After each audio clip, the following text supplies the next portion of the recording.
일타 강사와 함께하는 경제일타 해법. 올해 코스피가 20년 만에 박스피를 돌파했습니다. 유동성 장세 속에서 올해 증시 전략 어떻게 짜야 현명할지 이분과 함께 짚어보겠습니다. 염승환 이사님이십니다. 이사님 어서 오세요. 네, 안녕하세요. 이사님 먼저 새해 복 많이 받으세요. 네, 새해 복 많이 받으십시오. 올해 한국 증시는 사실 한국 증시가 늘 저평가돼 있다는 평가를 받아왔는데 정작 주가가 잘 움직이지는 않았잖아요. 근데 올해는 사상 처음 최근에 이제 4,600대까지 돌파를 하고 장중 사상 최고를 이제 찍는 모습을 보이고 있는데 과거와는 조금 다른 신호로 봐도 될까요? 그러니까 이제 달라진 게 어떻게 보면 가장 큰 건 두 가지 같아요. 그러니까 주식시장 올라간 이유 중에 하나가 돈을 좀 많이 풀잖아요, 전 세계가. 근데 뭐 과거에도 그런 적은 많이 있었죠. 20년, 21년에도 뭐 코로나 때 돈 풀어서 올라간 적이 있는데 이제 그래서 그건 달라진 거라고 보기는 어려운데 달라진 게 첫 번째가 정부 정책이 좀 바뀌었잖아요. 이제 주식시장에 뭐 상법 개정을 통해 가지고 한국에 좀 이게 코리아 디스카운트 좀 없애보자. 예, 그게 그냥 말로만 했던 게 아니라 진짜로 법을 바꿔버렸기 때문에 그게 좀 컸던 것 같고 이제 그러면서 작년부터 외국계 증권사들에서도 이제 한국 증시에 대해서 좀 장기 투자해도 된다 이런 보고서들이 좀 나왔잖아요. 근데 사실 그것만 가지고 이렇게 오르기는 어려웠고 이제 두 번째가 역시 반도체인데 반도체도 예전에도 좋았던 사이클이 몇 번 있었죠. 근데 과거랑 다르게 이 사이클이 되게 오래 갈 것 같아요. 그러니까 AI가 이렇게 그 수요가 늘면서 이런 사이클 사실 지금 아마 누구도 본 적이 없을 거예요. 뭐 애널리스트 분도 되게 당황하시는 것 같고 추정치를 높게 썼는데도 그거보다 더 추정치가 지금 다 올라가니까 그러니까 지금 AI 시대가 지금 계속 2022년부터 이제 시작을 했는데 작년 하반기 이제 그 9월부터죠. 그때 이제 부터 좀 우리나라 코스피가 한 단계 더 레벨업 됐던 건 AI에서 제일 중요한 게 갑자기 메모리로 바뀌어 버렸어요. 그러니까 기존에는 뭐 GPU가 중요했는데 메모리는 뭐 만드는 업체가 딱 3, 4밖에 없으니까 근데 그게 이제 우리나라한테는 어떻게 보면 이제 우리나라 지수에 지금 시가총액 한 38%가 삼성전자 하이닉스거든요. 그러니까 그 정도로 막강하니까 메모리 시대가 열렸고 이게 옛날처럼 사이클 타는 게 아니라 이게 사이클이 좀 장기화될 거다. 이게 이제 과거랑은 또 되게 달라진 거죠. 그래서 이 두 가지 요인들이 이제 결합이 돼서 어쨌든 주식시장이 뭐 생각보다 굉장히 빠르게 지금 4,600까지 온 것 같습니다. 그럼 반도체를 포함해서 지금 한국 기업들의 기초 체력이 시장을 좀 설득할 만큼 올라왔다고 볼 수 있을까요? 이게 이제 기초 체력이라는 건 우리나라 기업들의 이익이죠. 이익이고 뭐 흔히 자기 자본 이익률이라고도 많이 표현을 하는데 ROE죠, ROE. 그러니까 그 자본 대비해서 얼마나 많이 버냐. 근데 우리나라가 ROE가 10%가 항상 안 됐거든요. 계속 뭐 7%, 8%. 그래서 이제 우리 한국은 구조적 저성장이 늪에 빠져서 그래서 보통 이제 PBR로 많이 계산을 하잖아요. 그래서 미국은 PBR이 4.5배나 되는데 한국은 막 0.8배, 한 배도 안 되고 0.9배.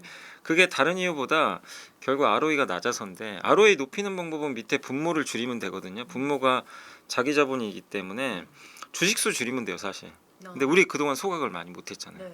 근데 이제 이번 정부 들어서 그런 정책을 해. 그러니까 그게 이제 ROE를 분모를 낮추는 요인 중에 하나고 그럼 분자는 이익이니까 이익이 증가하면 당연히 또 ROE 느는데 뭐 아시겠지만 이 분자는 지금 반도체 때문에 난리가 났잖아요. 막 추정치가 급격하게 올라가서 그래서 지금 최근에 나오는 자료 보니까 올해 예상이죠. 이제 올해 예상 실적 대비해서 우리나라 ROE가 13%가 넘은 것 같아요.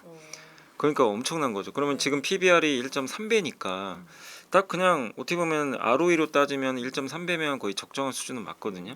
그러니까 한마디로 이렇게 지수가 2,400부터 4,600 왔는데 그 밸류로 보면요. 이게 비싸지도 싸지도 않은 거예요. 그러니까 그만큼 우리나라 이익이 많이 올라가고 자본 효율성이 이제 개선되면서 올라왔기 때문에 지금 많이 올랐다는 이유로 이걸 고평가로 보기는 되게 좀 어려운 상황이고 그걸 이끌었던 건 정부 정책과 아까 말씀드린 1번 질문 그러니까 첫 번째 질문과 똑같아요. 분모 줄여주고 분자는 어쨌든 물론 삼성하이닉스가 정말 그 고생해서 잘한 것도 있지만 AI 사이클이 메모리가 터져가지고 이익이 계속 늘어나는 거. 근데 이게 계속 이어질지는 우리가 모르지만 지금 분위기상으로는 내년까지 반도체 실적은 계속 우상향할 거로 좀 보거든요. 그러면 ROE가 더 올라갈 수도 있는 거죠, 사실은. 그리고 소각을 더하면 또 올라가겠죠. 그래서 지금 이 4천선 지금 이제 4,600인데 4천선은 이제 완전히 싸 보이는 거죠, 어떻게 보면. 만약에 내려간다면. 그래서 일단 지금은 우리가 4천선 이 정당하냐, 뭐 충분히 정당하다 보고 있고, 여기서 만약에 이제 5천선을 갈 수도 있는데 네. 5천선 가도 비싼 건 비싸고 우리가 할 수는 없는 거거든요. 물론 싼 건 아니지만. 네.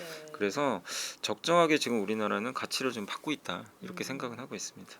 특히 이번 상순장에 이제 외국인들의 힘이 좀 컸는데 이렇게 외국인들이 태도를 바꿔 매수에 나선 이유가 아까 말씀하신 좀 정부의 기조가 바뀌어서 이런 영향이 클까요? 그 외국인들이 사는 요인은 되게 다양한 것 같아요. 그러니까 이게 장기 투자는 외국인도 있을 네. 거고, 정말 이제 흔히 헤지펀드들은 그냥 잠깐 들어왔다 나가는 경우도 있는데, 보통 이제 외국인들이 근데 우리나라 하는 경우는 장기 투자보다는 네. 한국을 항상 그런 표현 많이 하죠. ATM 기기다 여기.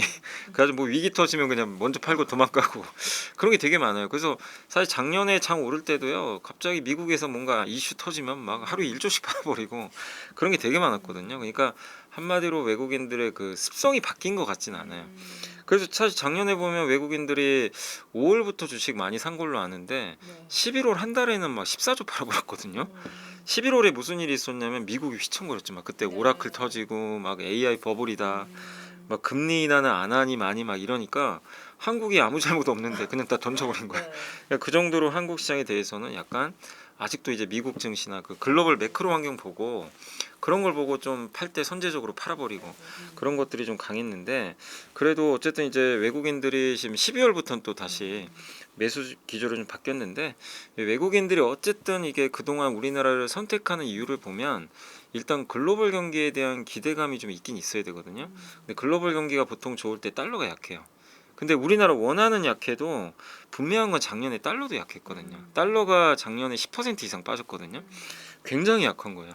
근데 우리나라 원화가 너무 약해서 우리가 이제 체감적으로는 달러가 강하다고 생각하지만 사실은 전 세계적으로 보면 달러가 굉장히 약했던 거죠. 그럼 보통 그럴 때 외국인은 주식을 사는 경향이 있습니다. 네. 그래서 아시겠지만 우리나라 환율 이렇게 올랐는데도 작년에 어쨌든 외국인이 5월부터 주식을 샀잖아요. 네. 그런 걸 본다면 달러 약세 기조에 대한 그 부분이 올해도 만약에 이어진다. 네. 그러니까 외국인들이 봤을 때 여기서 달러가 만약에 오르고 막 네. 이런 흐름으로 본다면 아마 주식을 팔 가능성이 높아요. 음. 근데 올해도 이제 많은 뭐 전문가분들이 이렇게 분석한 거 보면 달러가 뭐 작년만큼 안 떨어져도 강해지긴 좀 어렵다. 이유로 이제 몇 거 거론하는 것 중에 하나가 이 달러 가치가 보통 미국 금리에 연동이 되거든요. 네. 근데 올해 또 금리 인하가 지금 예고가 돼 있죠. 네. 한 2번 정도. 네. 그 요즘에 트럼프 대통령이 지금 뭐 하고 있죠? 막 그 이제 11월 중간 선거 이기려고 그런지 몰랐는데 막 선신 포퓰리즘을 하고 있어요. 막 금리 떨어뜨려다. 그리고 오늘 이제 저희 촬영하는 시간 기준으로 제가 아침에 뉴스 보고 제가 좀 약간 이거 무슨 가짜 뉴스인가 그랬는데 진짜더라고요. 파월 의장을 그 검찰이 아마 조사한다는 얘기가 있더라고요. 이건 누가 봐도 그냥 금리나 압박하는 요소잖아요. 그러면은 미국이 보통 이렇게 어쨌든 정부가 나서서 금리 낮추고 베네수엘라 쳐가지고 만약에 유가를 떨어뜨리고 이런 물가는 안 오르겠죠. 그러면 금리는 떨어질 가능성이 높기 때문에 그럼 달러가 오르기가 되게 어려워요. 그리고 이런 지금 트럼프의 불확실한 정책들 갑자기 막 요즘에 그뭐 그린란드부터 해가지고 막 뭐 다 자기 거라고 지금 주장하고 있는데 이거는 달러 가치 훼손 요인이죠. 어떻게 보면 미국에 대한 좀 불안감이 있는 거잖아요. 그렇게 본다면 달러는 올해도 저는 약해질 것 같고 작년만큼 원화가 더 약할 것 같진 않아요.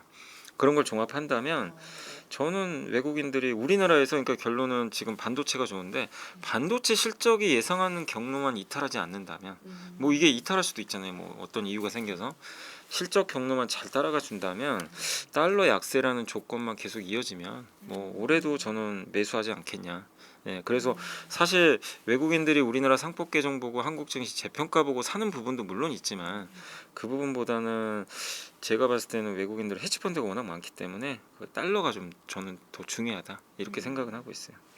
아까 5,000P도 높진 않다라고 얘기를 해주셨는데 그럼 5,000P 도달은 좀 언제쯤 가능할 것으로 보시는지 궁금하고, 또 일각에서는 코스피 만도 얘기하더라고요. 여기에 만이요? 대해서는 이사님은 혹시 어떻게 생각하세요? 많은 너무 앞서간 거니까요. 근데 5천은 뭐 이제 얼마 안 남았죠. 한 8%인가요? 이 정도 네. 오르면 되니까 사실 뭐 1월 안에도 갈 수 있고, 저는 한 1분기 예상은 했는데 그게 1월이라고는 생각을 안 했거든요. 근데 너무 빨라가지고 저도 뭐 이게 왜냐면 이게 빨라진 이유가 연초 딱 되고 나서요. 메모리 반도체 이익 추정치가 또 급격히 올라가 버린 거예요. 예, 지금 아예 물량 구하기가 너무 어렵나 봐요. 수요는 폭발하는데 그러다 보니까 이 추정치를 사실 지금 주가가 반도체익 추정치를 못 따라가요. 그래서 이렇게 올랐는데요. PER이 떨어져 버렸어요. 아니, 주가 오르면 퍼가 올라야 되잖아요. 오히려 PER이 더 떨어지고 있어요. 이익이 그만큼 증가하니까. 그래서 5천 넘는 것도 사실 좀 어렵진 않다. 생각보다 빨리 갈 수 있지만 뭐 제가 1월에 갈지 2월에 갈지 모르지만 지금 분위기로는 1분기에 한번 터치할 가능성은 저는 좀 충분히 있다 이렇게 보고 있고, 근데 여기서 이익 추정치가 이렇게 올라가는데 만약에 5천을 가도 여기서 8% 정도 올라가는 거라 PER이 그래봐야 11배 안 넘어요. 우리나라가 이제 보통 지난 5년 평균 PER이 한 10.8배, 11배 정도 되거든요. 그냥 5년 평균 정도예요. 5천 가도.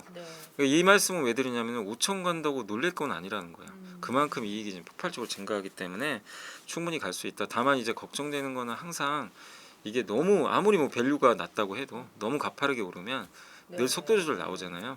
그래서 변동성이 이게 5천 가서 한번 조정받을지 뭐 지금 4,600, 700에서 한번 좀 쉬어갈지 그건 모르지만 변동성이 나와도 이상한 건 아니니까 그 점은 유의하시고, 그리고 조금 걱정되는 건 뭐냐면은 최근에 개인 투자분들이 사실 그동안은 이게 개인 투자분들을 제가 이렇게 뭐 무시하는 게 아니라 그동안 개인 투자분들 삼성전자 엄청 파셨거든요.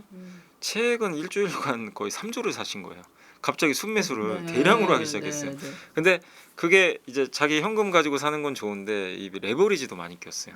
신용이 좀 많이 붙었더라고요. 근데 그거는 조금 이제 우리가 이제 과거 데이터를 보면 좀 경계할 요소긴 한데 그래도 여전히 뭐 이익 추정치가 워낙 좋기 때문에 뭐 개인 투자분들이 엄청 사면 과거에는 보통 고점 찍고 끝나는 경우도 많았는데 지금은 그런 경우까지는 아니기 때문에 실적이 좋아서, 예, 그렇지만 그런 너무 수급 쏠림 현상이 한쪽으로 딱 이렇게 집중돼 버서 주가가 만약에 오버슈팅을 해버리면 보통 거기서 고점이 많이 형성되니까 변동성이 나올 수 있는 부분은 좀 주의하자.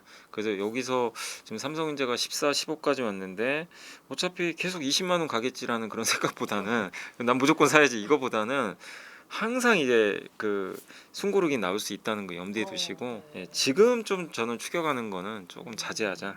예, 뭐 기업마다 다르겠지만 지금 이 구간에서 반도체를 너무 뒤따라가는 건 조금 약간 좀 늦긴 했다 이렇게 말씀드리고 싶습니다. 말씀하신 그런 부분들도 사실 변동성에 들어갈 텐데 올해 증시 상반기와 하반기 중에 좀 투자자가 조심해야 될 변수도 지금 짚어주신 거 외에 또 뭘 좀 고려하면 될까요? 그 상반기에는 지금 이제 갑자기 원래 트럼프 대통령이 조금 조용할 줄 알았는데 지금 굉장히 정책들을 막 쏟아내고 베네수엘라 침공하고 거기다가 이제 포퓰리즘 정책들을 막 내놓고 누가 봐도 되게 트럼프가 되게 좀 조급해 보인다. 그리고 왜 저렇게 행동을 좀 할까 이런 걸 종합해 보면 그 자체가 되게 불확실한 지금 상황이잖아요. 어떤 식의 정책을 할지도 모르고 연준을 압박을 할 거고 또 금리 인하를 위해서 지금 뭐 유가도 낮춰야 되는 지금 상황이고 거기에 모기지 금리도 낮추겠다. 되게 근데 물론 이제 그런 게 주식시장이 좋긴 하죠. 금리 낮추고 돈 푸는 거니까. 근데 이런 것들이 나중에 부메랑이 되긴 하거든요. 인플레를 자극시켜요. 돈이 풀리면. 그래서 우리가 코로나 때 엄청난 돈 푼 다음에 1년 후에 그 엄청난 물가 상승 우리 한번 경험해 봤잖아요. 그런 것처럼 물가가 튈 수 있다는 그런 우려감들이 있거든요. 그러다 보니까 이거를 돈 푸는 걸 또 마냥 우리가 그냥 긍정적으로만 또 볼 수 없는 상황이기 때문에 지금 그리고 진짜로 그린란드를 좀 말로는 지금 막 친다는 얘기도 있는데 거기다가 지금 이란도 개입하겠다. 갑자기 또 지정학적 리스크가 터질 가능성이 좀 있잖아요. 그러니까 금융시장은 그런 걸 되게 싫어하고 또 한 가지가 관세 판결도 이제 곧 날 텐데 결론적으로 지금 어떻게 날지 모르지만 대법원에서 불법 판결 나면 우리 한국은 사실 오히려 호재죠. 한국 입장에서 우리 관세를 내야 되니까 미국 증시엔 좋은 건 아니에요. 그렇죠. 왜냐하면 이제 미국은 이제 관세를 토해 내야 되고 그 다음에 미국 경제 그동안 어쨌든 관세에 적응해 왔는데 이게 뒤집어지니까 불확실성이 커지고 그렇다고 트럼프가 관세 그럼 포기할까요?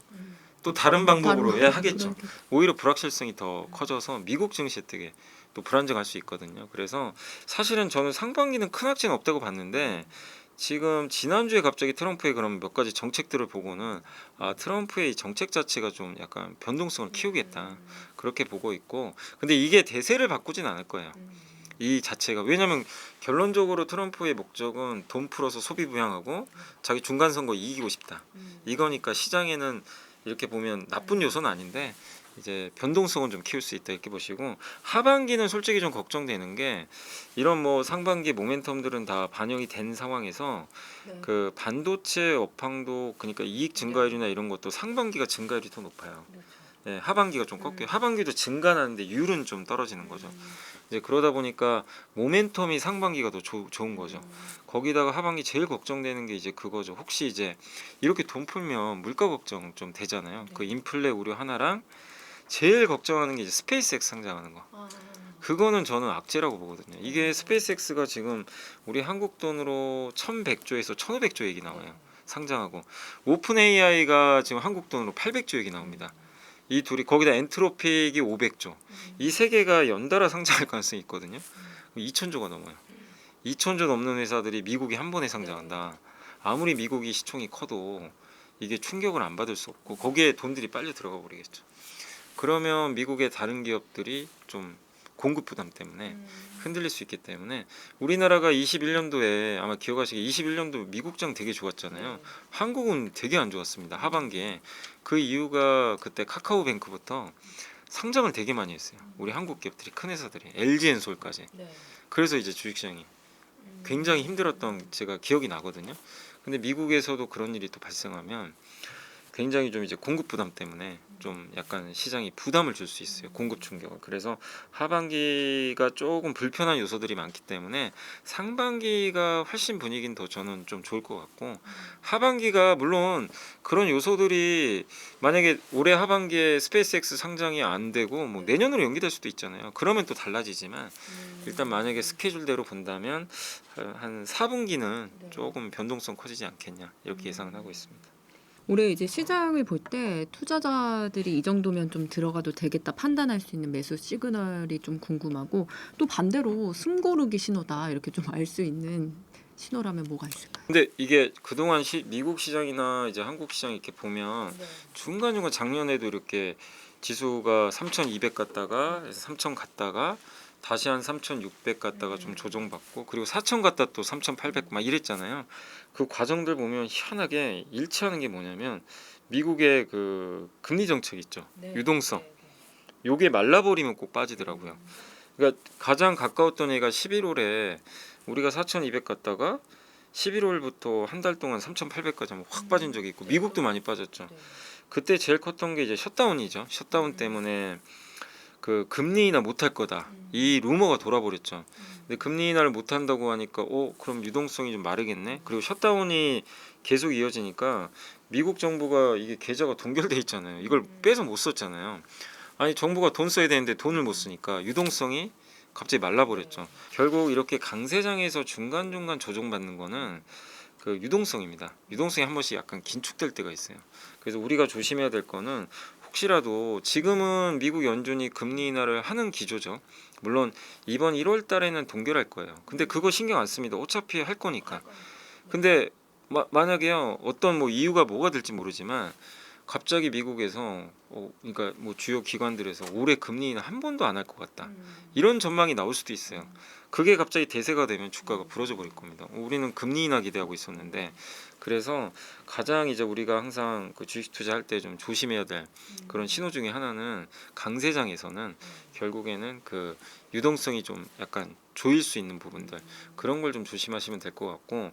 근데 이제 이거 그래도 강세장에서의 이런 유동성 조정은 어쨌든 기본적으로 이익이 증가하는 이상은 중간중간 단기 조정을 받고 가기 때문에 대세를 판가름하진 않아요. 이 유동성이 결국에 대세하락으로 가는 거는 기업들의 이익이 꺾여 버리는 거거든요. 그래서 우리가 제일 조심해야 될 거는 M7의 이익이 이제 훼손되거나, 이제 뭐 M7이 너무 투자를 많이 해서 작년에 그래도 미국 M7이 주당 순이익 증가율이 25%나 돼요. 돈을 그렇게 썼는데도. 근데 올해도 지금 한 S&P 500 기준으로 미국 기업들의 이익 증가율이 15% 정도 되거든요. 근데 그런 게 유지되면 상관은 없어요. 뭐 중간에 유동성이 안 좋아져서 만약 주가 지수가 한번 확 부러져요.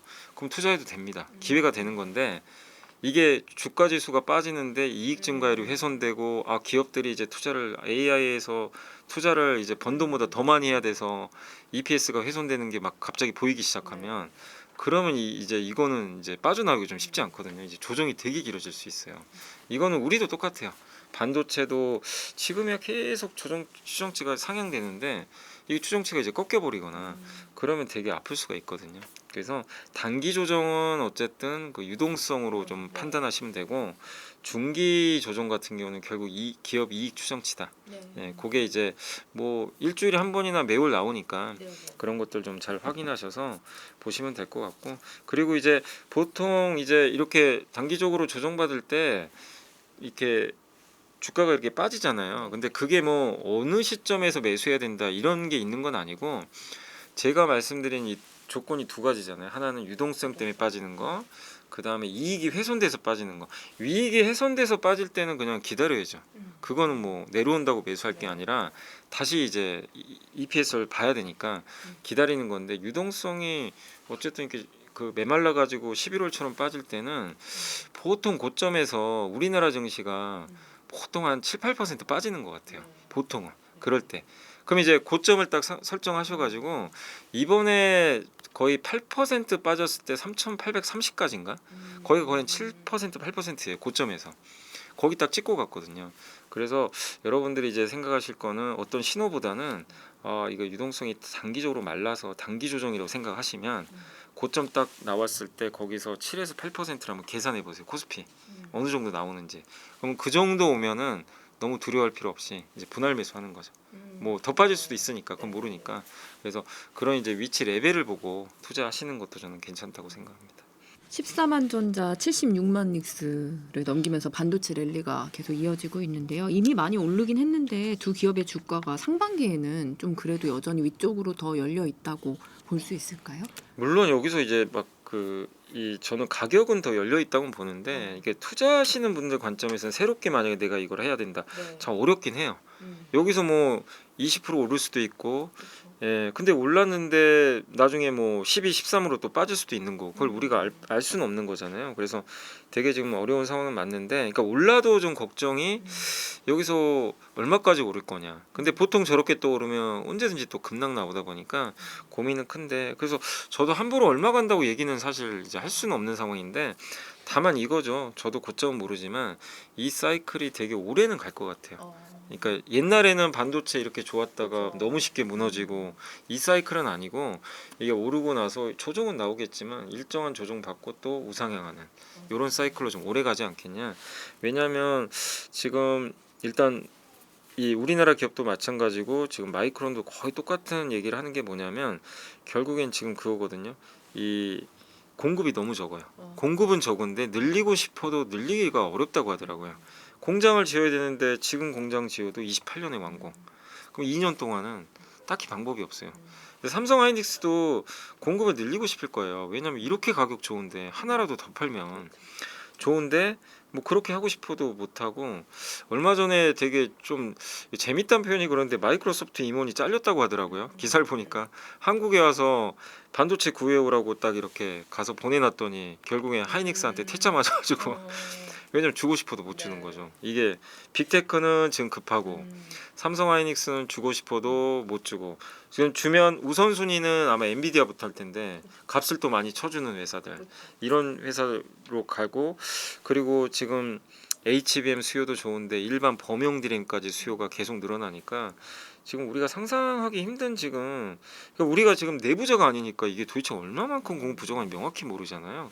근데 마이크론 CEO 인터뷰하는 거나 기사들 보면은 미국에서 들려오는 외신 보도 보면은 볼 때마다 깜짝 놀라는 게 우리가 상상한 거 이상으로 수요가 너무 많은데 공급은 되게 부족한 것 같아요. 그러니까 외국계 증권사가 막 삼성전자 올해 영업이익 막 155조. 예. 맥쿼리는요 내년 삼성전자 순이익 200조 얘기하더라고요. 그러니까 이게 진짜 우리 진짜 머릿속으로 이게 말이 되나? 너무한 거 아니야? 막 이런 수도 있는데 근데 그들이 봤을 때는 그게 또 맞다고 생각하니까 쓴 거잖아요.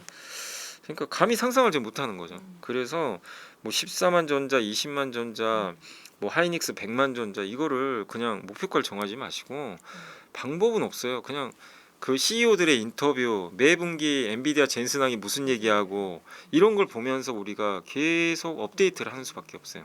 그래서 가장 중요한 건 이제 이번 달 말에 삼성과 하이닉스가 그 IR을 하잖아요, 실적. 그걸 확인 한번 해보고 거기서 그거 보고 아마 애널리스트 분들이 추정치를 더 올릴 수도 있고요.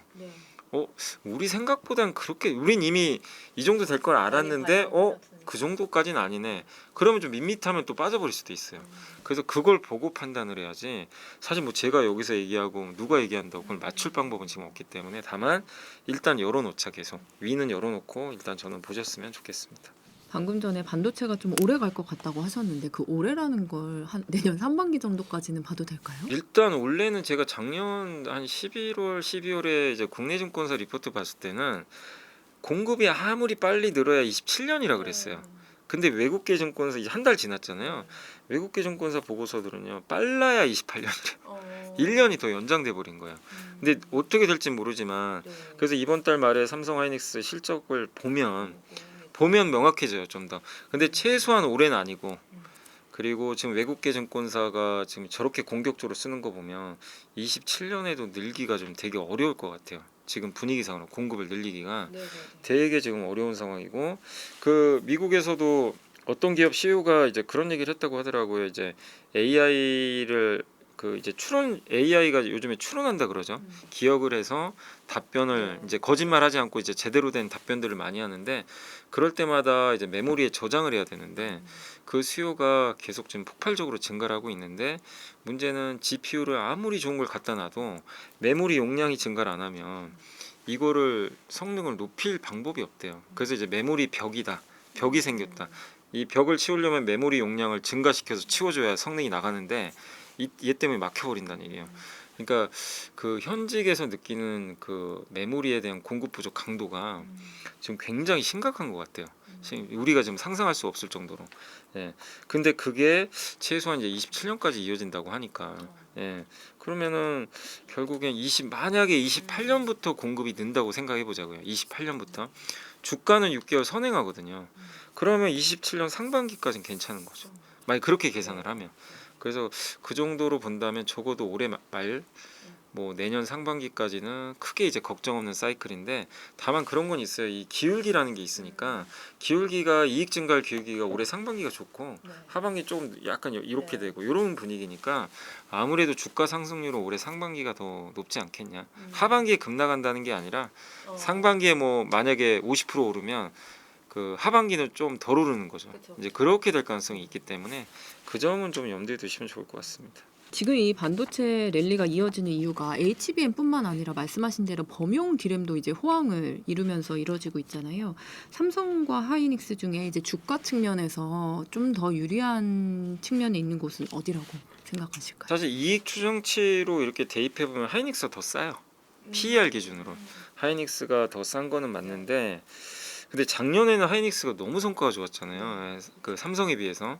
근데 삼성이 못 올랐던 거는 HBM도 못 했는데 범용 디램은 사실 그때만 해도 작년 9월 전만 해도요. 범용 디램은 거의 AI 서버에는 별로 안 들어갔어요. 이제 대부분 거기 PC나 스마트폰 그러니까 거긴 되게 안 좋았잖아요. 또 업황도. 근데 갑자기 이제 9월 달에 작년 9월이었죠. 제가 기억하기로는 샘 알트만 오고 나서 갑자기 분위기가 달라졌죠. 범용 디램이 많이 필요하다는 거예요. 그래서 샘 알트만이 왜 저럴까 그때는 그랬는데 이제 그 다음부터 마이크론 실적 발표하고 이런 것들 나오면서 보니까 아까 말씀드린 대로 AI 추론 수요가 폭발하면서 갑자기 범용 디램까지 같이 필요한 거죠. 이거 저장을 해야 되니까. 근데 범용 디램을 구매하려고 봤더니 여기는 아예 물량을 안 찍어내가지고 물량이 없어요. 그거 다들 HBM만 만들고 있어요. 여기 만드니까 여기는 공급 더 좋고. 근데 여기 갑자기 수요가 폭발하니까 이제 이익률이 여기가 더 좋아요. 그러면 이거는 삼성한테 엄청난 호재죠. 하이닉스는 범용보다는 HBM이 비중이 높고 삼성은 범용이 높잖아요. 그래서 올해 들어와서는 삼성이 훨씬 세요. 하이닉스보다 그죠. 예, 주가 상승률이 더 셌던 게 그것 때문이죠. 그래서 지금 만약에 삼성이나 하이닉스를 골라야 된다면 사실 다 각각 장점은 있지만 지금 분위기로는 오히려 삼성전자가 좀 분위기는 더 좋은 편이에요. 일단은 왜냐면 범용 쪽이 더 세버리니까 그게 있고 그리고 삼성이 조금 더 공급할 수 있는 여유가 있대요. 예, 물량이.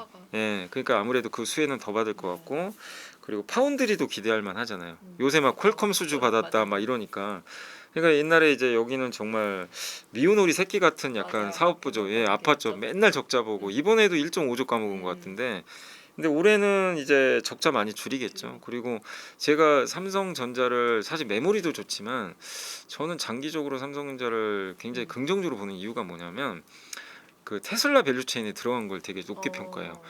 이 일론 머스크가 제가 저번 주말에 이제 일론 머스크가 미국의 어느 유명한 그 팟캐스트 나가서 1시간 반 동안 대담한 게 이제 되게 이제 퍼졌더라고요. 막 신문 기사도 나오고 막 이러는데 이걸 봤더니 거기서 했던 얘기 중에 일론 머스크 했던 얘기 중에 갑자기 듣다가 삼성전자가 떠오르는 게 로봇이나 이런 자율주행에서 제일 중요한 게 뭐냐면 칩이다, 칩.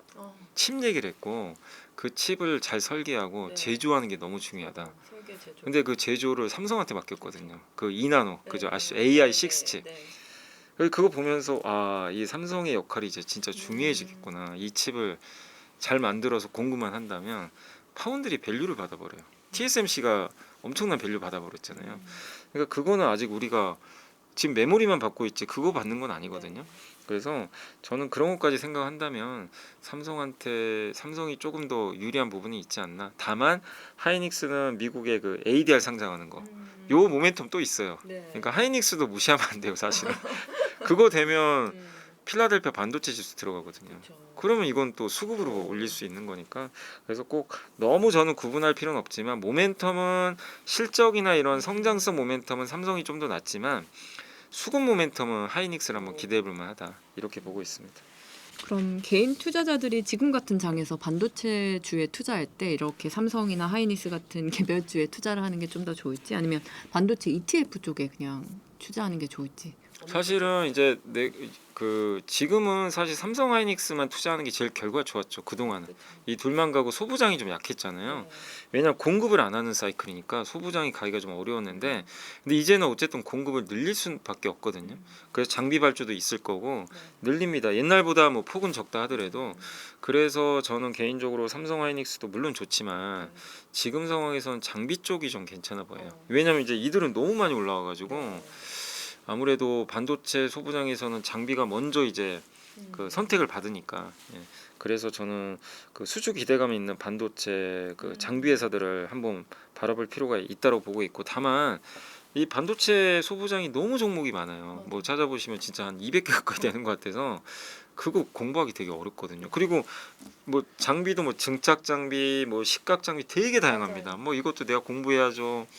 뭐 후공정 장비부터 해가지고 진짜 복잡한데 근데 직장인분들 그 공부할 시간이 어디 있어요. 그래서 차라리 그럴 거면 그냥 ETF 하는 것도, 그러니까 이거는 선택을 하시면 좋을 것 같아요. 제가 뭐 정답이 아니라 내가 개별 기업 공부하는 걸 되게 좋아해요. 나 하나 파보겠다. 그러면 그냥 개별 기업 하시면 돼요. 근데 대부분 직장인분들은 그게 어려우니까 그럴 거면은 반도체 소부장 ETF 투자하시면 어떤 기업이 올라가면 그 기업 시총이 올라가면서 ETF 결국 따라가거든요. 그래서 최소한 중간은 가잖아요. ETF가 장점이. 그래서 저는 반도체 ETF를 투자하시는 것도 직장인분들한테 오히려 더 좋은 선택 아닌가. 예. 왜냐하면 개별 기업을 잘못 투자할 때 단점이요. 그 기업이 안 가는 경우도 있어요. 반도체가 가는데 안 가는 애들도 있단 말이에요. 그럼 진짜 낭패 보거든요. 왜 다 반도체가 수익 나는 나는 반도체 내가 있는데 가진 나는 왜 것만 이러지? 안 올라. 이게 잘못 고른 게 한 거죠. 근데 ETF는 그런 실수는 없어요. 적어도 중간 이상 가니까. 그래서 오히려 저는 지금 약간 뭐 이 투자 경험이 적으시거나 그 직장인분들한테 ETF가 더 낫다 이렇게 말씀드리겠습니다. 방금 장비 기업 쪽 얘기를 좀 해주셨는데 그래도 조금 눈여겨보고 있는 기업 있으실까요? 저는 이제 좀 증착장, 그러니까 그 전공정 장비라고 하는데 그 사실 지난 몇 년간 22년에 챗GPT 나오고 그 반도체 장비주가 안 간 게 아니라요. 장비주 중에서 급등한 기업이 뭐냐? 한미반도체 아시죠? 한 15배 올랐어요, 주가가. 왜 그랬죠? HBM 그 장비를 하이닉스에 독점 공급해봤죠. HBM으로 둘이 같이 간 거예요. 이쪽이 나쁘다는 게 아니라 요새 한미 또 급등했으니까 근데 이미 주가는 많이 올라왔단 말이에요. 저점 대비해서는 거의 한 15배 가까이 올랐으니까 굉장히 이제 좀 부담되는 것도 사실이거든요.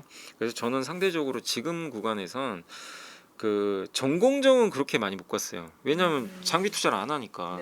HBM과도 크게 그게 관련 있는 건 또 아니다 보니까 한미에 비해서는 이제 많이 약했던 이제 업종이 바로 반도체 전공정. 전공정도 종류가 다양한 게 뭐 증착은 이제 반도체 웨이프 동그란 데다가 거기다 이제 보통 가스 같은 걸 이용해서 소재를 입히는 거예요. 이제 옷을 입히는 거랑 비슷한데 그거 이제 증착 장비라고 하고요. 국내에서 증착 장비 대표적인 회사가 원익아이패스랑 테스랑 유진테크. 뭐 전 요 세 개 다 괜찮다고 보거든요. 각각 좀 장단점은 있는데 그래도 이제 그 중에서는 저 개인적으로는 유진테크가 좀 괜찮다고 보는 게 삼성 비중이 좀 높더라고요. 아무래도 삼성이 좀 더 투자를 많이 할 거기 때문에 그렇게 보고 있고, 그 다음에 그 우리나라가 되게 약한 분야가 식각 장비예요. 식각은 뭐냐면 우리 그냥 이렇게 깎는 거예요. 그러니까 반도체가 이게 막을 쌓고요. 그것도 깎고 씻고 또 쌓고 깎고 씻고 막 이걸 무한 반복하더라고요. 그러면서 반도체 소자를 만들어서 이제 키우는 건데, 그 식각 장비는 미국 회사들이 거의 독점인데 우리나라에서 유일하게 국산하는 회사가 VM이라는 회사가 하나 있어요. 그 회사가 근데 그 회사는 하이닉스하고만 거래해요. 그러니까 하이닉스 수혜를 그대로 받는 거고, 그리고 이제 이 식각한 다음에 뭐 해야죠? 씻어야죠. 보통 이제 씻는 회사를 우리가 보통 그 하이닉스에 주로 공급하는 회사가 LTC라는 기업이 있고, 그다음 찌꺼기라든가 이런 거 이제 제거하는 회사 중에 하나가 PSK. 이런 회사들이 있거든요. 그래서 제가 이제 생각나는 거는 그 정도인데, 아무튼 그런 이제 전공정 장비 회사들이 반도체 설비 투자 들어갈 때 가장 먼저 수혜를 좀 받거든요. 그래서 저는 그쪽을 한번 공부해 보시면 어떨까 이렇게 말씀을 드리겠습니다. 반도체가 참 올해도 계속 호황이 이어질 것 같긴 한데 거품론도 계속 나오거든요. 주가 수준 뭐 실적 대비해서 과도하다고 보시는 부분이 있을까요? 아 근데 이거는 제가 동의하기가 좀 어려워요. 그러니까 물론 AI 일부 기업은 있겠죠. 뭐 주가 많이 오른 기업은 아직 돈 못 벌고. 근데 적어도 우리나라 메모리만 보면은 거품이 아닌 게 그 이익 올라가는 속도보다 주가 상승 속도가 늦어요. 그러니까 PER이 자꾸 더 오히려 올라가는데도 떨어지는 게 그런 이유 때문이니까, 그래서 아직은 거품은 아니다. 밸류가 높진 않아요. 이익 대비해서는. 그러니까 걱정은 그거죠. 진짜 이 이익이 나오는 거 맞냐? 올해 삼성전자가 155조 버나? 이거는 누구도 지금 모르잖아요. 아직 가보진 않았기 때문에. 근데 그걸 미달하면 이제 이건 거품이 맞는 거죠. 근데 아직은 알 수 없고, 이익은 이만큼 올랐는데 주가가 이걸 오버슈팅 해가지고 막 날아간 정도까지는 아니거든요. 예, 그거만큼 못 올랐기 때문에 아직은 거품으로 보기는 좀 어렵다. 그리고 AI도 이제 관련주들이 종류가 워낙 많은데 제일 걱정이 이제 미국에서는 뭐 오라클 같은 기업들이 돈도 못 버는데 투자만 많이 한다 막 이런 얘기가 있지만, 물론 그 기업이 거품일 수도 있고 뭐 몇몇 기업은 거품일 수도 있지만 아직은 우리가 왜 판단을 못 하냐면요, 오라클만 예로 들면 오라클은 고객이 엄청 많아요. 지금 막 그 수주를 엄청 받아놨거든요. 근데 이 회사는 그 수주를 매출로 바꾸고 싶어도 바꿀 지금 당장 방법이 없어요. 왜냐하면 데이터 센터가 완공돼야 거기서 클라우드 같은 거 서비스 제공해서 매출화가 가능해요. 그러니까 마치 이제 우리나라 조선사가 지금 선박 수주 엄청 받았는데, 받아서 그러면 이제 배를 원래 이 회사가 50척만 만들 수 있는 공간이에요. 근데 100척을 받아놨어요. 그럼 50척 더 만들기 위해서 증설 들어가야죠. 근데 이 증설하는 기간이 또 걸리잖아요. 그럼 그게 끝나고 배를 만든 다음에 매출 잡히죠. 마치 오라클 지금 비슷한 상황이거든요. 데이터 센터가 27년에 끝나요, 완공이. 그때 가봐야 이게 매출화 될지 안 될지 알 수 있지 지금 알 방법이 없어요. 근데 이제 미국에서는 이거 혹시 매출화 안 되는 거 아닐까? 데이터 센터 자꾸 만드는 거 지연되는 거 같고 막 이러니까 걱정을 하는 거죠. 그래서 거품론의 취지는 제가 이해는 하지만 주가 또 많이 오르기도 했으니까, 근데 섣불리 거품이라고 지금 우리가 100% 단정할 수는 없다. 27년 가봐야 된다. 그리고 적어도 M7은 거품은 아니에요. M7은 아까도 이제 처음에 말씀드린 대로 작년에 주당 순이익 증가율이 25% 정도 되는데 PER은 오히려 떨어져 버렸어요. 이익은 증가하는데. 그만큼 주가가 밸류 부담은 많이 떨어졌고 이익 기반으로 그냥 올라간 거예요. 그래서 부담 없고 엄청난 그 AI 투자한 거 뭐 작년에 그래프 보신 분도 계시죠. 막 AI 지출 막 이거 너무 미친 거 아니냐 이렇게 하는데도 그 거의 부채는 않습니다. 아마존이나 일부 이제 좀 채권 발행한 거 있지만, 그 어떤 제가 데이터를 보니까 2022년부터 챗GPT 나오고 2025년까지 이제 자본 지출한 거 중에 그 빅테크들이 한 거 중에 그 이게 부채 증가율을 한번 이제 계산을 해봤어요. 그게 2022년 대비 9% 정도 늘었대요, 부채가. 그러면 누가 봐도 그렇게 많이 는 거 아니죠. 닷컴 버블 때는 몇 퍼센트였냐면 그게 130%였어요. 닷컴 버블 때 이렇게 부채 증가는 한 몇 년간. 그거랑 비교하면은 지금 굉장히 건전하게 투자하는 거예요, 현금으로. 근데 그런데 거품이라고 하기 어렵고, 또 작년에 M7 투자하신 분들은 조금 속으로 그러실 거예요. 아 그냥 한국 갈 거야. 왜냐하면 M7 좋다고 해서 투자했는데 사실 성과 보면 나쁘다는 게 아니라 구글 빼고는 생각보다 성과가 별로 안 좋았어요. 그죠? 구글만 좋았고 이 알파벳만. 근데 한국에 그 조롱받던 삼성전자가 110% 올랐어요. 작년만. 그러니까 주가 또 많이 오른 것도 아니거든요. 근데 이런 상황에서 이제 거품이다. 이거는 저는 아직은 너무 이르다 이렇게 생각을 하고 있습니다. 테슬라, 엔비디아 그리고 이 구글까지 이 서학개미들이 사랑하는 빅테크 3인방의 주가 흐름 올해 어떻게 전망하고 계실까요? 저는 제가 예전에 다른 방송에서 한번 얘기한 게 제가 이제 이거 틀리면 욕 먹을 수도 있는데 저는 개인적으로 알파벳이 시총 1등 될 거라고. 그때 그 언제 그 얘기를 했냐면 그 알파벳이 이제 워런 버핏이 투자했잖아요. 갑자기 은퇴 전에. 그래서 그때 전 별로 알파벳 그렇게 관심을 갖지는 않았거든요. 그 전만 해도. 근데 왜 인수했지? 아니 왜 지분 투자했지? 그래서 좀 공부를 해봤더니 답은 그거였어요. 아 워런 버핏도 일단 AI를 인정했구나 이제. 근데 왜 구글이야? 왜 알파벳이지? 봤더니 워런 버핏이 좋아하는 스타일인 거예요. 일단 돈을 많이 벌어요. 그리고 독점 기업이죠. 경제적 혜자가 엄청나잖아요. 뭐 유튜브를 이길 방법도 없고 검색도 다 구글에서 하고 그죠? 데이터가 엄청 많죠. 클라우드도 잘하죠. 그래서 했구나. 근데 여기에 이제 제미나이가 있는데 제가 제미나이를 확신을 못했어요. 그때만 해도 제미나이 아직 챗GPT 안 되는 거 아닌가? 근데 3.0 업데이트 했잖아요. 그거 제가 썼거든요. 그 후로 챗GPT를 거의 안 써요. 네. 저도 넘어가 버렸어요. 근데 그 후로 그래서 이거 진짜 약간 바뀌나 지금 분위기가. 그리고 아무리 생각해도 챗GPT가 좀 불리해 보여요. 이유가 뭐냐면 제미나이는 구글의 그 수많은 데이터를 다 쓸 수가 있어요. 자기 데이터예요. 유튜브 동영상 데이터 다 가져올 수 있고 자기 거잖아요. 챗GPT는 남의 데이터를 긁고 가야 돼요. 이제 여기서 이 편차가 일단 벌어질 수밖에 없고 그 상황에서 3.0 업데이트 됐는데 구글의 TPU로 이거를 학습한 거 보고 제가 깜짝 놀랐거든요. 엔비디아 GPU보다 훨씬 싸게 한 거예요. 근데 그 TPU 성능도 10년 전부터 이제 미리 준비해 온 건데 그게 이제 빛을 내기 시작한 거예요. 그것도 되게 놀랍다. 전혀 생각을 못했던 부분인데 심지어 밸류도 그렇게 비싼 편도 아니었고 최근에 챗GPT 점유율이 76%에서 64%까지 떨어졌고 그 구글 제미나이가 11에서 24까지 갔어요. 21인가 아마 그 정도 갔을 거예요. 이게 이제 이게 급격히 좁혀지는 거예요. 이러면은 이제 우리 보통 이런 곡선 보면은 1등이 이렇게 떨어지고 2등이 치고 가면 나중에 붙는 경우들 되게 많거든요. 물론 그럴진 제가 모르지만 그걸 보면서도 알파벳의 시대가 오나 보다. 워낙 경제적 혜자도 좋은데 그래서 저는 일단 알파벳의 그런 부분들을 약진을 보고 이제는 엔비디아 시총도 좀 한번 이길 수 있지 않겠냐. 시가총액 1등. 왜냐면 지금 일단 애플은 이겨버렸잖아요. 그리고 물론 아직 조금 격차 있는데 엔비디아가 물론 뭐 1등을 계속 유지할 수도 있지만 어쨌든 저는 알파벳이 계속 도전장 내미지 않겠냐.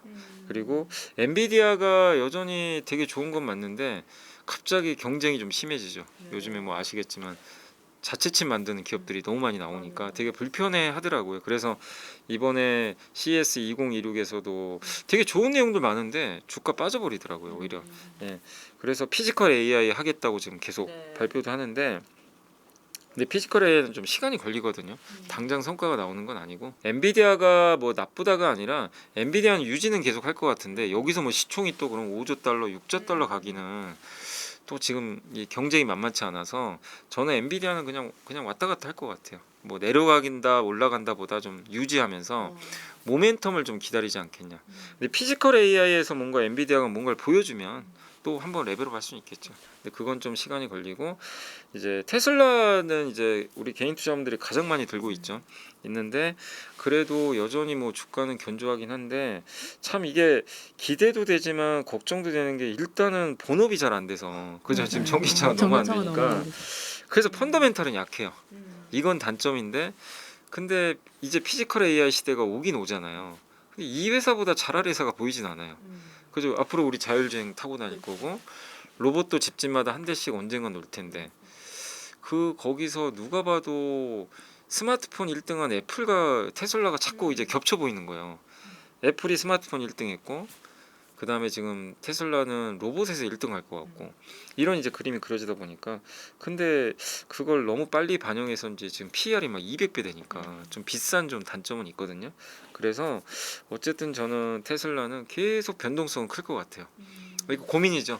기대값으로 올랐다가 또 야 너 왜 돈 못 벌어? 그래서 한번 또 뺄 거고 이런 변동성이 있기 때문에 테슬라는 저는 이걸 오히려 이용하시면 좋을 것 같아요. 저도 미래를 테슬라 일론 머스크의 발언이나 이런 걸 많이 보면서 느낀 게 이 사람은 진짜 보통 사람은 아니구나. 세상을 바꾸긴 하겠다. 예, 그래서 장기 투자는 괜찮겠다 생각은 하지만 예, 기본적으로 비싸고 펀더멘털이 약하니까 급락할 때 한 번씩 모으시면 어떨까? 테슬라는 반대로 이렇게 지금 좀 올랐잖아요. 이럴 때는 그냥 가만히 기다리셨다가 뭐 악재 한 번씩 나오거든요. 그때 밑에서 좀 저점에서 해서 그걸 끌고 가시고 오를 때는 좀 주의하자. 주가 막 이렇게 기대값으로 오를 때 그때는 이게 왜 테슬라가 변동이 자꾸 크냐면요. 실적으로 이렇게 올라가면 되게 단단해요. 엔비디아나 알파벳은 실적으로 이렇게 계단식으로 가는데 테슬라는 실적으로 가는 회사가 아니잖아요. 기대로 가니까 기대가 소멸되면요 갑자기 또 빠져버려요. 예, 그 변동성을 이해하셔야 돼요. 주가 흐름을. 그렇기 때문에 오를 때 쫓아가면 물려버려요. 그래서 테슬라는 철저하게 좀 급나간다. 옆에 누가 이제 테슬라 조롱한다. 그러면 투자하셔야 되고 막 이제 테슬라 찬양한다. 오히려 좀 조심하고. 약간 저는 그렇게 투자하면 더 성공하지 않겠냐 이렇게 말씀드립니다. 이사님은 그럼 엔비디아 다음 타자를 뭐 구글, 알파벳 봐도 괜찮을까요? 저는 알파벳이 M7 중에서는 일단 지금은 아까 뭐 자세히 설명드렸지만 그 아무리 생각해도 이제 AI가 결국에 이제 우리 생활로 들어왔는데 뭘 봐도 데이터 싸움이에요. 결국엔 데이터예요. 데이터가 이게 많고 자기 데이터여야 돼요. 그래야 거짓말도 안 하고 완벽한 답을 줄 수가 있고 근데 구글은 엔비디아 GPU를 많이 안 쓰고도 자기 칩으로 이 성과를 낸 거예요. 그럼 비용은 많이 안 들어가요 또. 그렇기 때문에 거기다가 구글도 지금 이번에 현대차랑 협업하잖아요. 구글의 딥마인드를 현대차의 그 로봇에 넣겠다 했기 때문에 피지컬 AI로도 확산할 수도 있고 확산도 가능하고 그리고 기본적으로 유튜브, 구글 이런 검색이라든가 이 성이 너무 견고해요. 이걸 그 누구도 깰 수가 없어요. 지금은 방법이 없어요. 네. 여기서 AI까지 붙여서 성장하니까 더 단단해질 수밖에 없지 않나. 그래서 제미나이의 그 성능도 그렇고 저는 구글 그러니까 M7 중에 아무리 생각해도 딱히 구글을 지금 당장 모멘텀 면에서 이길 기업은 이게 딱히 보이진 않아서 저는 구글이 가장 그러니까 알파벳이 가장 이렇게 생각합니다. 반도체가 사실 시장의 여전한 중심이긴 한데 투자자들은 사실 또 넥스트를 좀 찾잖아요. 반도체 이후 좀 고민해야 할 단계일까요? 지금 어떻게 보세요? 근데 이게 반도체만 갈 수는 없어요. 어떤 장이든 이제 물론 이제 주도주가 있기 때문에 이 주도주의 쏠림 현상은 있지만 강세장이 좀 오래 가려면 주도주 혼자 가는 게 아니라 항상 파트너가 좀 있긴 있어야 되거든요. 그래서 저는 개인적으로 이제 파트너로 보는 것 중에 하나가 바이오 쪽. 예, 시총이 두 번째로 큰 업종이니까 바이오도 요즘에 좋죠. 뭐 충분히 자격도 있으니까 그래서 바이오가 잘 움직여 준다면 반도체가 좀 쉬어가도요 시장 계속 레벨업 해줄 수가 있어요. 그래서 우리가 반도체 당연히 고민해야 되고 그 첫 번째 주자는 저는 바이오 쪽 이렇게 보고 있고 그 다음에 이제 고민되는 게 지난 우리나라에선 그래도 요즘에는 뭐 관심들은 없지만 흔히 시크리컬이라 그러죠. 경기 민감주 뭐 대표적으로 철강 뭐 석유화 뭐 이런 지금 얘기만 해도 사람들이 그냥 그런 업종을 뭐하러 해 막 아마 굳이 왜 AI 시대에 공급 과잉에다가 근데 예전에 아마 기억하시겠지만 이 산업이 시총 엄청 컸어요. 옛날에 뭐 차화정 장세도 있었고 이게 중국 때문에 이제 힘들어져서 이렇게 시총 쪼그라들고 돈도 못 벌어서 그렇지. 근데 우리나라는 제조업 강국이에요. 이 시크릿컬도 되게 중요한 기관 산업입니다. 작년에 막 여천 NCC가 뭐 부도나니 막 이랬지만 결국엔 어쨌든 이제 정부가 살렸죠. 살렸고 지금 유럽, 미국, 일본 또 우리나라뿐만 아니라 석유화학 철강 회사들이 많이 감산도 하고 구조조 들어갔거든요. 예, 그런 걸 본다면 여기서 이들이 주도주가 된다는 게 아니라 이런 시크릿컬 업종이 만약에 이제 사이클이 돌아버리잖아요. 한국 증시 한 단계 또 레벨업해요. 전통 산업까지 받쳐주는 거잖아요. 그러면은 국내 증시도 반도체에 쏠렸던 부분들이 이런 걸로 확산이 되면서 되게 단단해질 수 있는 거죠. 우리 경제에서 제일 좀 약간 취약점 중에 하나가 중국과 경쟁에서 이제 위축된 부분들이 있잖아요. 이게 시크리컬이거든요. 네, 반도체는 그런 거 없잖아요. 그래서 이것만 된다면 이제 우리나라 제조업도 당연히 경기가 개선되고 우리 국내 내수도 좋아지겠죠. 고용도 괜찮아지고 설비 투자도 늘어날 수 있기 때문에 그래서 저는 일단 넥스트는 바이오 쪽하고 그 다음에 시크리컬 관련주들이 이제 좀 올해 언제가 될지 모르지만 회복을 하는 거. 예, 뭐 건설주도 마찬가지예요. 건설주도 왜 중요하냐면 건설 경기가 좋아야 내수가 살거든요. 작년에 우리나라 건설 투자가 9.5% 줄었대요. 굉장히 많이 줄었죠. 예, 근데 올해는 아마 증가할 거라고 하더라고요. 근데 건설 투자까지 늘어난다면 여기도 시크리컬이지만 우리나라 전통 산업이 이제 진짜 부활하는 거죠. 그래서 저는 전통 산업의 부활도 이제 나쁘게만 볼 게 아니라 아니 이렇게 안 좋은데 더 나쁘게 볼 게 있냐 이거죠. 오히려 여기서 저는 기회를 찾는 것도 하나의 방법이라고 봅니다. 말씀하신 철강, 석유화학이나 건설은 사실 조정이 계속 길었는데 네. 뭐 2차 전지도 마찬가지고요. 그럼 올해는 가격 메리트가 생겼다 이렇게 조금 봐도 되나요? 가격만 싸다고 투자하면 안 되고요. 왜냐하면 이제 업황이 계속 안 좋아지는데 주가 빠지면 싸 보이긴 하지만 업황이 더 안 좋으면 더 빠지는 거잖아요. 그게 이제 석유화학부터 그런 사이클인데 적어도 올해는 일단 업황은 돌릴 거라고 보는데 수요가 많이 늘어서는 아닌데 일단 공급은 준단 말이에요. 철강도 감산 작년부터 좀 했죠. 석유화학은 전 세계가 다 똑같이 하거든요. 거기다 석유화학이 좀 좋아지는 점이 유가가 좀 떨어지잖아요. 이 원유를 기본으로 해서 이제 원재료를 쓰니까 유가 떨어지면 우리나라 이제 석유화학 회사들은 당연히 좀 긍정적일 수밖에 없으니까 그래서 거의 진짜 힘들었죠 다. 예, 이 보릿고개 지나서 이제 살아날 좀 저는 가능성이 높다고 좀 보고 있기 때문에 그리고 기본적으로 제가 요즘에 이제 뭐 아까 처음에도 말씀드렸지만 트럼프 대통령이 선심성 정책을 굉장히 많이 쓰고 있잖아요. 결국 그게 뭐냐면 소비하라는 얘기거든요. 미국 소비 경기 별로 안 좋았죠. 근데 그렇게 돈 풀면 사람들이 일단은 뭐 세금도 깎아주고요. 환급해주죠. 거기다 관세로 받은 거 돌려준다는 얘기도 있고 그리고 금리 깎아주죠. 막 이런 거 종합해 보면 휘발유 가격도 떨어뜨릴 것 같고 그러면 일단 이 가처분 소득이 들어요. 그럼 사람은 소비하거든요. 그 소비가 늘면 일단 기본적으로 석유화학 소비가 늘립니다. 왜냐하면 그런 이제 그 소비 쪽에서 들어가는 제품들이 보통 이제 석유화학 제품으로 다 만드니까 기반이 우리 코로나 때 그래서 석유화학주도 엄청 한번 오른 적이 있었어요. 그 수요 때문에. 그래서 트럼프의 그 정책은 결국엔 지금은 뭐 우리가 생각하기 좀 어렵다 하더라도 어느 시점에선 석유화학 소비도 좀 그러니까 수요도 늘리게 하지 않을까. 공급은 줄 거고.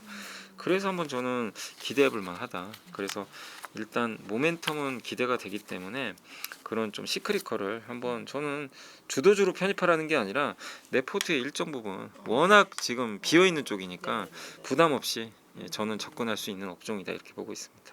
조방원 이쪽은 조금 어떻게 전망하세요? 조방호는 작년에 너무 좋았죠.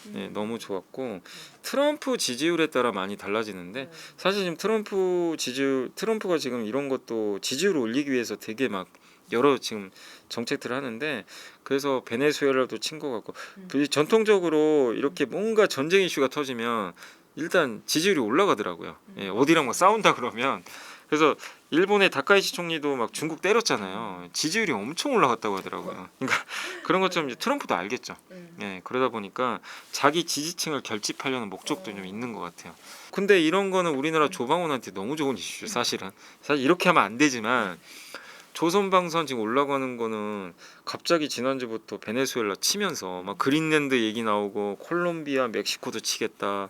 이러니까 전쟁 이슈 터지니 방산주 긍정적이고 그 다음에 트럼프가 그 국방 예산 지금 9천억 달러 되는데 내년에 1.5조 달러로 늘리자 이래 버리니까 거기에 군함도 포함될 거 아니에요? 그러니까 조선주도 같이 가버리고 그래서 트럼프의 정책에 의해서 이 섹터는 움직입니다. 조방호는 원전도 마찬가지죠. 그래서 결국 주도주가 올해도 저는 될 것 같아요. 올해도 되지만 작년만큼은 못 올라요. 작년엔 너무 많이 올랐기 때문에 그 정도는 아닌데 그래도 주도주에서 벗어날 것 같지는 않고 저는 근데 이제 이것도 되게 논란이 있는 게 그러면 이 셋 중에 뭐가 잘났냐? 저는 원전으로 좀 보고 있는 게 조선 왜냐면 원전이 왜 저는 좀 괜찮냐고 보냐면 조선 방사는 이미 수주가 많이 나왔죠. 작년에도. 근데 원전은 아직 미국 수주가 안 나왔단 말이에요. 그래서 올해 나올 것 같거든요. 그러니까 새로운 수주 기대감이 원전이 좀 큰 것 같아서 원전을 개인적으로 좀 보고 있고 다만 원전은 주의하실 게 약간 지금 아직은 돈을 버는 업종 아니에요. 예, 이게 사이클이 너무 길다 보니까 그래서 변동성이 크다는 건 좀 단점인데 원전주를 좀 저는 개인적으로 올해는 좀 괜찮게 보고 있다. 다만 리스크 요인이 하나 있습니다. 트럼프 지지율이 꺾여버리면 올라가기가 쉽지 않아요. 그래서 12월에 되게 약했어요. 이 섹터들이 그 지지율이 많이 떨어졌을 때 요새 지지율 다시 올라오고 예. 그래서 올해 중간 선거가 진짜 중요하죠. 중간 선거에서 혹시 트럼프가 지는 쪽으로 방향이 잡히잖아요. 그러면 이제 이 섹터들은 좀 크게 휘청일 가능성이 높아요. 대신에 2차 전지가 급등하겠죠. 그때는. 그래서 중간 선거 결과가 너무나 좀 중요하긴 하다. 이렇게 좀 보고 있습니다. 자동차 쪽도 한번 여쭤볼게요. 현대차 포함해서 국내 자동차 기업의 밸류에이션, 뭐 글로벌 경쟁사들과 비교했을 때 좀 지나치게 낮다는 평가 있는데 어떻게 생각하세요? 맞습니다. 예, 굉장히 낮았고요. 전 세계 완성차 중에 꼴찌였어요. PER이 5배로 일본의 토요타가 한 10배 받았으니까 심지어 혼다보다 우리가 돈을 더 잘 버는 걸로 아는데 그럼에도 불구하고 밸류가 낮았죠. 근데 한국 자동차를 인정을 안 해준 거죠 사실상. 근데 이제 지금 최근에 이제 주가 올라와서 PER이 한 8배까지 와서 이제는 이제 글로벌 완성차 기업들 한 중간 정도는 왔어요. 상단은 아닌데 그러니까 이제는 완전히 싼 건 아니죠. 예, 지금 저점에서 많이 올라왔으니까 그래도 10배가 안 되니까 비싼 것도 아니죠. 그래서 글로벌 경쟁사들과 비교하면 지나치게 낮았는데 이제는 얼추 좀 맞춰가곤 있다. 근데 그 이유는 뭐 아시겠지만 그 실적보다도 로봇이죠. 예, 거기서 워낙 아틀라스가 인기를 많이 끌어서 한번 로봇 기대해 볼 만하지 않을까. 그게 이제 PER을 올려줘서 지금 이렇게 올라왔다. 근데 로봇주들 PER 계산도 안 됩니다. 로봇주들은 적자라 PER로 계산을 안 해요. 굉장히 고평가되어 있는 건 맞는데 어쨌든 현대차는 자동차가 본업이니까 그래도 8배인데 여기에 로봇 모멘텀 붙었잖아요.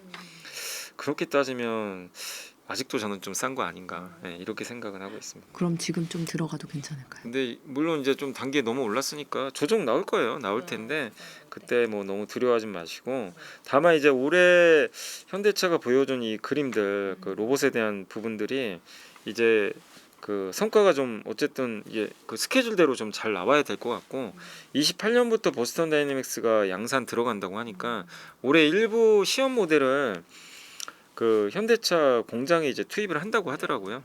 그래서 그런 것들이 이제 뉴스화되면서 한 번씩 저는 움직일 가능성이 좀 있지 않나 이렇게 보고 거기다가 지금 보스턴 다이내믹스가 상장한다는 얘기도 있긴 있거든요. 28년도에 그 이슈가 뭐 올해뿐만 아니라 내년에도 계속해서 저는 좀 나올 가능성이 높다고 생각해서 현대차는 여전히 좀 긍정적이다. 그리고 엔비디아 GPU 5만 장 받기로 했으니까 그게 언제 들어올지 모르겠어요. 이미 받았다는 얘기도 있고 일부 아직 이제 들어올 준비하고 있다 이런 얘기도 있는데 이제 그걸 받아서 학습을 해서 그런 데이터들이 또 나올 거거든요.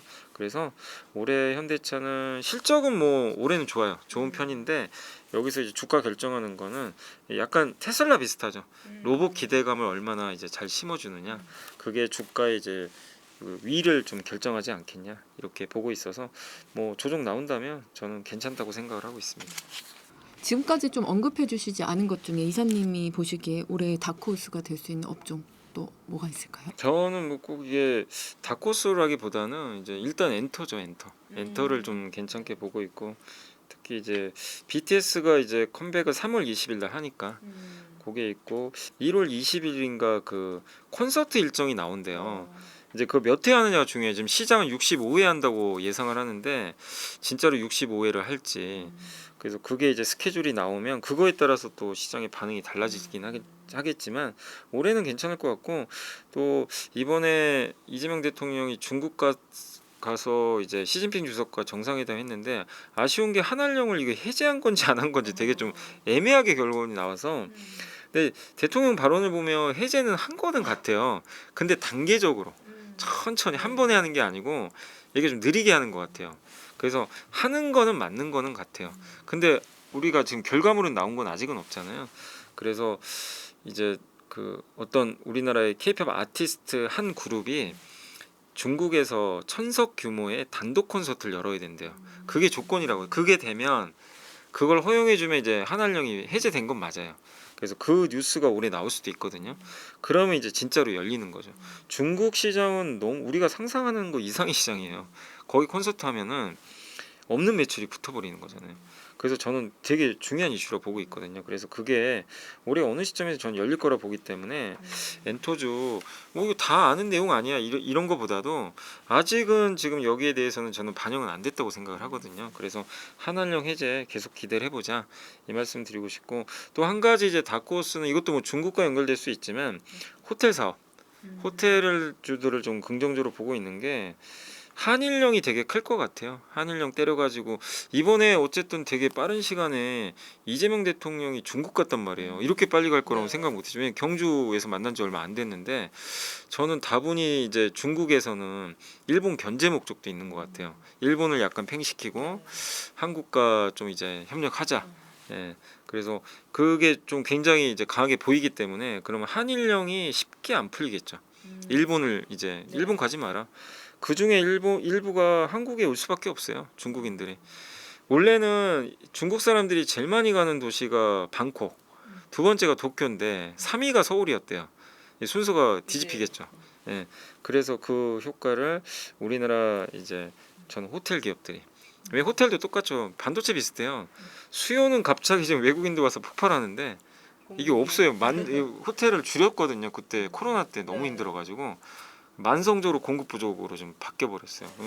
지금 객실 단가가 많이 오를 것 같아서 그래서 약간 저는 다크호스는 이제 그쪽 엔터랑 호텔 쪽 서울 호텔 괜찮지 않겠냐 이렇게 보고 있습니다.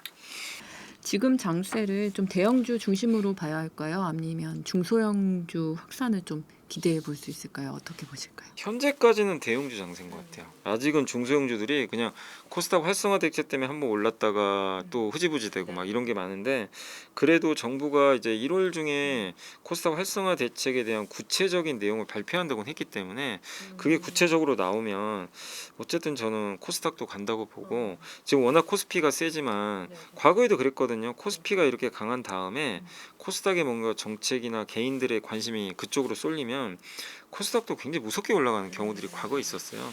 그래서 저는 오히려 코스닥이 지금 예열 구간으로 보고 있거든요.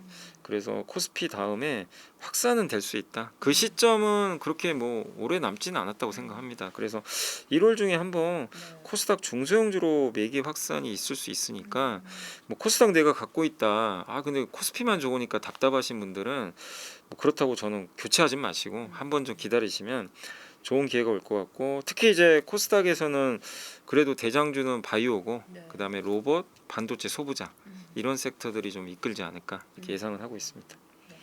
아까 환율 얘기를 조금 해주셨는데 올해는 조금 환율이 작년에 비해서는 달러가 조금 약세일 것 같고 원화가 좀 강세가 될 것 같다고 하셨는데 그럼 1,400원대 이 환율이 이제 뉴 노멀로 좀 받아들여진 지금 시대에 올해는 조금 환율 변동성 어떻게 예상하고 계신지? 근데 이제 작년에는 환율이 뭐 이렇게 예상보다 훨씬 높았죠. 예, 높았던 이유가 근데 과거랑 너무 다른 게 이제 너무들 다들 많이 알고 계시겠지만 개인 투자분들이나 기업 또 우리나라 정부가 이제 내국인이라 그러죠. 이걸 다 합쳐서 내국인 매수가 너무 많았어요. 해외 주식뿐만 아니라 채권까지. 그리고 요즘에 그 퇴직연금에서도 해외 채권도 그러니까 우리나라에 상장돼 있지만 이제 해외 ETF 이런 것들 많이 투자들 하실 텐데 기본적으로 뭐 S&P 500 ETF 뭐 아니면 미국의 그 30년물 뭐 해외 채권, 뭐 미국 채권 이런 것들을 기본적으로 많이들 하시더라고요. 근데 그런 수요가 이제 과거보다 월등히 늘어나다 보니까 그래서 이제 결국엔 이 환율이 좀 올라간 건데 작년에 사실은 우리 내국인들이 미국 주식을 그냥 옛날처럼 샀으면 환율은 떨어졌어요, 사실은. 근데 작년 10월부터 너무 많이 산 거예요. 갑자기 폭발하더라고요. 그래서 경상수지 흑자가 이렇게 많은데도 그 나가는 돈이 너무 많아 버리니까 그걸 이제 감당하지 못했던 거고 또 한 가지가 그거였죠. 이거는 우리만 그런 게 아니라 대만, 일본 이제 공통사항인데 이 나라들이요 달러 대비 다 약했어요. 우리만 약한 게 아니에요. 맞아요. 되게 이상하더라고요. 저 일본은 우리보다 더 약했고 대만도 비슷해요. 근데 공통점은 뭐죠? 우리나라랑 이제 우리나라뿐만 아니라 일본, 대만은 미국의 제조 파트너예요. 근데 트럼프가 관세로 협박했죠. 미국에 투자해라. 근데 다 거기 속한 기업 나라들이에요. 그러니까 이제 기업들이 돈 투자해야 되니까 환율이 약할 수밖에 없었던 거죠. 환이. 예. 그러니까 약간 이제 미국의 파트너가 된 대가라고 저는 좀 생각을 하거든요. 오히려 그 대가 때문에 원화 가치, 엔화 가치, 대만 달러 가치가 다 같이 떨어진 거 아닌가. 그러니까 우리나라만의 문제는 이것도 아니었던 거죠. 근데 이런 걸 보면 이게 환율 올라간 게 우리나라 국가 경쟁력하고는 아무 상관이 없잖아요. 오히려 미국 파트너가 됐다는 건 또 좋은 얘기거든요. 예. 그래서 저는 오히려 고환율인데 주가가 올라간 게 이게 이 트렌드가 바뀌어서 그런 거 아닌가.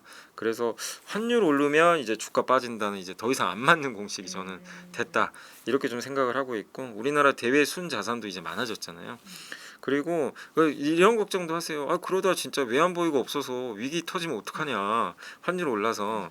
근데 보통은 이제 그런 걱정들 하시지만 아까 말씀드린 대로 위기가 터지면 이제 여러분들이요 엔비디아 팔아버리시면 돼요.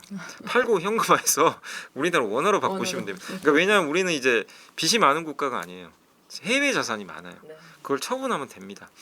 그러니까 미국인들이 자기네 뭔가 위기 터지면 옛날에 기억하시겠지만 금융위기 코로나 때 우리나라 자산 다 던져버렸잖아요.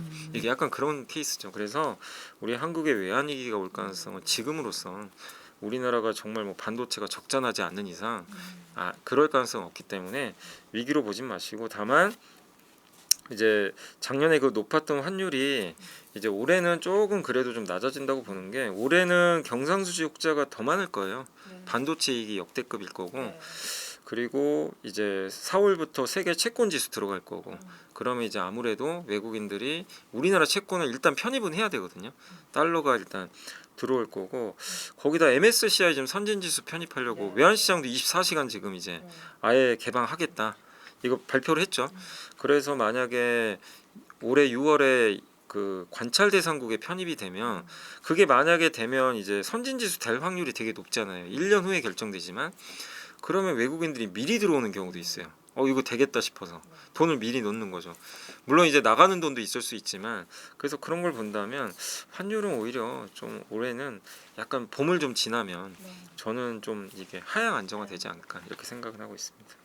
마지막으로 좀 성공적인 투자를 위해서 투자자들이 국내 뭐 주도주와 미국 AI 관련주 비중 좀 이상적인 포트폴리오 전략 어떻게 가져가면 좋을까요? 근데 자기 이제 스타일에 따라 다르겠지만 나는 죽어도 미국만 하시는 분도 계세요. 뭐 그런 분들한테 뭐 한국 아무리 좋아요 얘기해봐야 그럼 이제 그거죠. 그런 분들 입장에서 미국에서 그럼 뭐가 좋을까? 근데 이거에 제가 뭐 알파벳 얘기는 해드렸지만 알파벳이 성공할지 안 할지 저도 모릅니다. 저 지금 그냥 제가 공부하고 M7을 분석하고 또 제미나이도 써보고 챗GPT도 써보고 워런 버핏의 생각도 들어보고 지금 1년에 이런 CEO들이 인터뷰 본 결과 데이터 시대구나. 데이터 정확한에서는 구글이네, 알파벳이네. 제미나이 써보니까 챗GPT보다 나은데 다시 굳이 돌아갈 이유가 없네. 이런 거 이제 제가 느껴본 거거든요. 그러니까 투자를 하실 때도 그러니까 어차피 상대평가거든요. M7을 추정하는 ETF를 하셔도 좋고 기업에 뭔가 엣지를 찾고 싶으면 그런 식으로 분석을 해서 골라내시라는 거예요. 그러니까 남이 좋다고 해서 사는 게 아니라 본인이 이제 직접 써보기도 하고서 그런 결론을 내서 그게 실패하더라도 저는 그게 맞다고 보고 다만 지금 이제 전반적으로 포트폴리오 구성할 때 정부에서도 지금 이제 환율 때문에 되도록이면 한국 투자라고 좀 권유를 하잖아요. 뭐 세금도 깎아주겠다는 뭐 그런 RIA 계좌도 이제 만들어주겠다고 하니까 정부 정책에 저는 맞설 필요는 없다고 생각하거든요. 그래서 일부 뭐 고민되신 분도 계시겠지만 올해는 저는 그래요. 어쨌든 한국 비중이 높은 게 더 좋다. 비중으로 따진다면 내가 1,000만 원 갖고 있으면 어쨌든 600에서 700 정도는 한국하고 나머지 한 3,400 정도는 미국으로. 그러니까 미국을 100% 하는 것보다는 한국이 좀 높은 게 그렇다고 무조건 한국만 할 필요는 없고요. 일정 부분 섞어가면서. 왜냐면 이게 미국 주식의 좋은 점이 달러를 갖고 가니까 그건 또 되게 매력 있잖아요. 그래서 일단 포트폴리오를 그렇게 좀 구성하셔서 그 안에서 좀 엣지 있는 기업으로 잘 구성하시면 좀 좋을 것 같습니다. 오늘은 코스피 4600시대 반도체 슈퍼사이클 진단과 그 이후 대응 전략까지 짚어봤습니다. 이사님 오늘 말씀 감사합니다. 네, 감사합니다.